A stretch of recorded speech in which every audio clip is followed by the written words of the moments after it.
प्रश्न 21वां। हिंदुस्तानी को सर्वप्रथम हिंदी किस विद्वान ने कहा? इसका आंसर है ऑप्शन बी, गिलक्राइस्ट। इसकी व्याख्या पहले देख चुके हैं। 22वां प्रश्न है, हिंदी साहित्य का आलोचनात्मक इतिहास के लेखक हैं? इसका आंसर है option A, doctor Ram Kumar Verma. Hindi साहित्य का आलोचनात्मक इतिहास के लेखक डॉक्टर राम कुमार वर्मा हैं।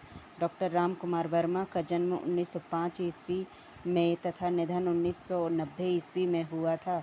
चित्ररेखा काव्य संग्रह पर इन्हें देव पुरस्कार से सम्मानित किया गया। इन्हें हिंदी एकांकी का जनक माना जाता है।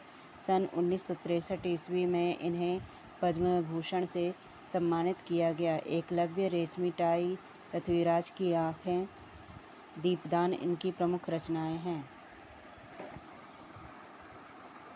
हिंदी साहित्य इतिहास के प्रमुख ग्रंथ हैं डॉक्टर नलिन बलोचन शर्मा, साहित्य का इतिहास दर्शन, नंदुलारी वाजपेयी, हिंदी साहित्य 20वीं शताब्दी 1942 ईस्वी, डॉक्टर गणपति चंद्र गुप्त, हिंदी साहित्य का वैज्ञानिक इतिहास 1965 ईस्वी, आचार्य रामचंद्र शुक्ल, हिंदी साहित्य का इतिहास 1929 ईस्वी, हजारी प्रसाद द्विवेदी, हिंदी साहित्य की भूमिका 1940 ईस्वी। प्रश्न 23वां।